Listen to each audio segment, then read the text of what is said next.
मंडप सजा, शहनाई बजी, ढोल नगाड़ों और गाजो बाजों के साथ बारात पहुंची। लेकिन देखते ही देखते बारात वापस भी चली गई। पूरे मामले की शिकायत ऊंचाहार पुलिस से की गई थी।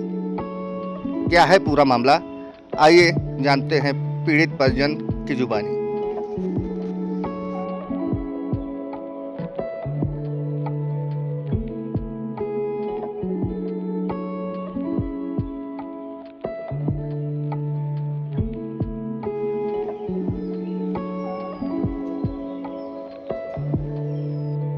क्या नाम भैया?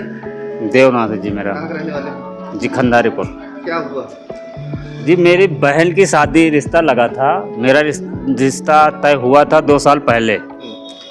ये फतेहपुर हुआ था चकपुरवा में। एक मेरे दूर का रिश्तेदार है, उसके ज़रिए से रिश्ता हुआ था।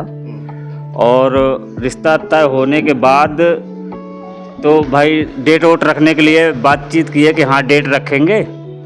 तो रिश्ता 6 महीने पहले कि हाँ डेट रखना आप शादी करने के। तो लड़का के पक्ष लड़का ने खुद ही जवाब दिया कि भाई लड़की को मैं पढ़ाऊँगा, इंग्लिश उसमें पढ़ाऊँगा।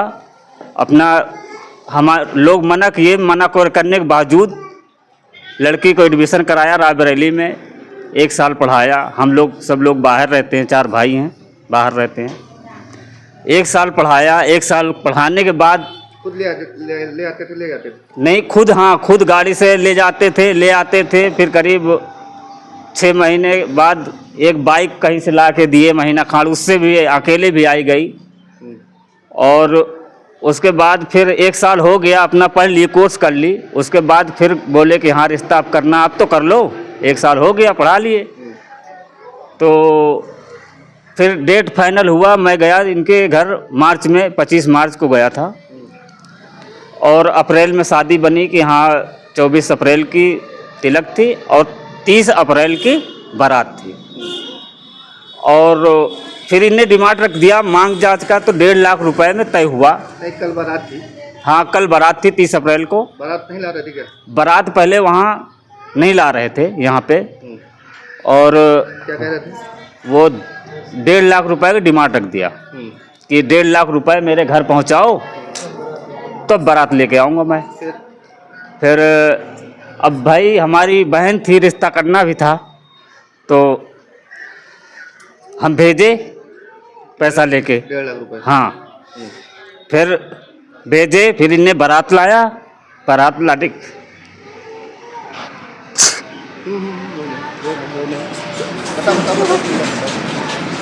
बताओ नहीं, पूरी बात बताओ। बारात लाए फिर बोलो, देवनाथ रो नहीं, बोलो, रो नहीं, रो नहीं, रो नहीं, धैर्य रखो। अरे तो बहन टूटी हो जा। बताओ बताओ बताओ। हाँ, कब बारात आई? बारात कैसे गई कल? जी बारात लाए। बताओ बताओ, कितने बजे बारात आई? 1.5 लाख रुपए इनके घर में पहुंचाया। उसके बाद बारात लेके आए। कै बजे के आसपास बारात आई? मेरे यहाँ पे जलसा मेरा झाल पे बारात तय हुई थी। इन्हीं के फरमाइश पे यहाँ पे मैंने बारात की। तो नहीं, घर पे शादी घर पे होती थी। यहाँ पे मैंने किया। करने के बाद फिर करीब ये 11 बजे मैं पैसा भिजाया। करीब 9:30 बजे तक इंतज़ार किया। उसके बाद पैसा भिजाया। पैसा भिजाने के बाद इनने पैसा वहाँ दिया। उसके बाद बारात ले आए 11:30 बजे। 11:30 बजे बारात आ गई। बारात खड़ी हुई। खड़ी होने के बाद मुश्किल से 10 मिनट से 12 मिनट गाड़ी रुकी है। रुकने के बाद पूरी गाड़ी के मोड़े वापस किए और फिर लेके चले गए। अब क्या हुआ? अब ये कह रहे हैं कि हमको कोई नहीं, कोई बुलाया नहीं, मेरे गाड़ी के पास कोई नहीं आया। और जबकि पूरा मेरा गांव था यहाँ पे, घर से दूर है, व्यवस्था यहाँ पे करवाए थे, उन्हीं के फरमाइश से हुआ था। और पूरा गांव स्वागत में लगे थे, हर एक चीज़ में दौड़ रहे थे काम करने के लिए। मगर वो सरासर झूठ बोल दिया। क्या कह रहे हैं आप? अब कह रहे हैं कि लड़की को वहाँ से रिक्शा कर दो और भेज दो, मैं रखने के लिए तैयार हूँ, मैं रख लूँगा। वहाँ से भेज दो, मैं रिक्शा किराया दे दूँगा, ये दे दूँगा, और मैं लड़की का रख लूँगा। नाटक कर रहे नाटक कर रहे। जब रात में बारात लौट गई तो आपने पुलिस शिकायत की? पुलिस शिकायत की, 100 नंबर को कॉल किया, आई, फिर सब बताए डॉक्यूमेंट ऐसे ऐसे हुआ है। फिर थाने भी गए, थाने गए, एप्लीकेशन दिए, एप्लीकेशन दे के तो आए। फिर अभी तक आए नहीं ले जाने के लिए? नहीं, अभी ना कोई बात हुई है, ना कोई। वो लड़की से, बहन से मेरी बात करते हैं तो यही डिमांड रखते हैं कि तू अकेली चली आ, अब मैं रख लूँगा, यही डिमांड है बस। तो आप लोग क्या चाहते हैं?